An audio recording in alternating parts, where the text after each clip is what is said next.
NBA news update muna tayo mga tol. Ayon nga dito mga tol sa record ng NBA, sunod-sunod ang pagkatalo ng Lakers. Kung nakikita nyo dito mga tol, tinambakan sila ng Thunder 101 kontra sa Lakers na 93 lang. At dito mga tol sa Lakers kontra Jazz, maganda-ganda yung laban nito kasi 1 point lang Pero mga tol, isa pa rin, talo pa rin yon. Tingnan natin dito mga tol.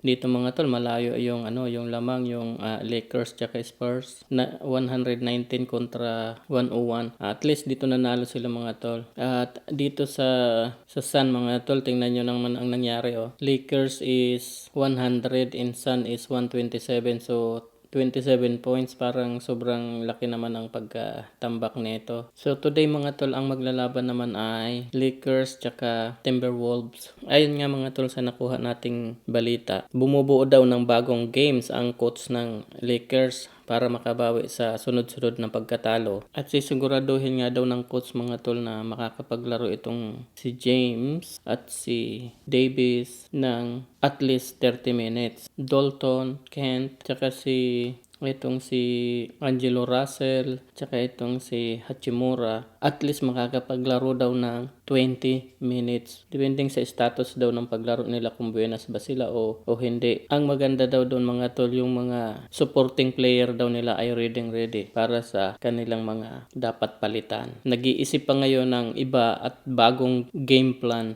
ang coach ng Lakers. Samantalang doon naman tayo sa Golden State mga tol.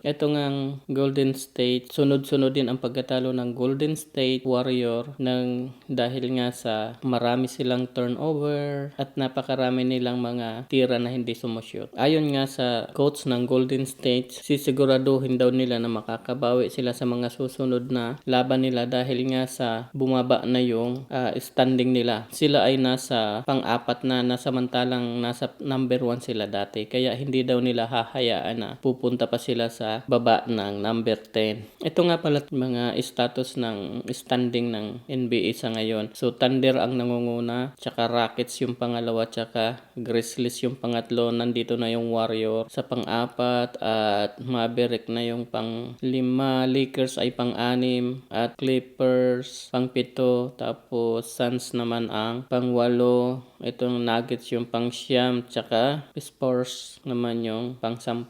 Ito ay nasa Western. Dito naman tayo sa Eastern. So sa Eastern naman ay nangunguna pa rin yung Cavaliers, pangalawa yung Celtics, pangatlo yung Magic. Humahabol yung Magic mga tol. Tsaka yung Knicks ay nasa number 4 na, tapos yung Bucks ay nasa number 5. Yung Bucks na parang hindi ako makapaniwala na yung Bucks ay naandito na sa number 5. Malalakas ito. Tsaka yung Miami Heat ay nasa number 6 na. Tapos yung Hawks ay nasa number 7. Pacers naman ay nasa number 8. Tsaka Nets yung nasa number 9. At Pistons ay nasa number 10. So yung Chicago ay humahabol. Nasa number 11 na sila. So ayan ang latest update natin mga tol sa NBA. Sa hula nyo mga tol, sino ba ang maglalaban-laban sa final? Sino ba yung abot sa champions? So comment nyo dyan sa baba mga tol kung totoo yung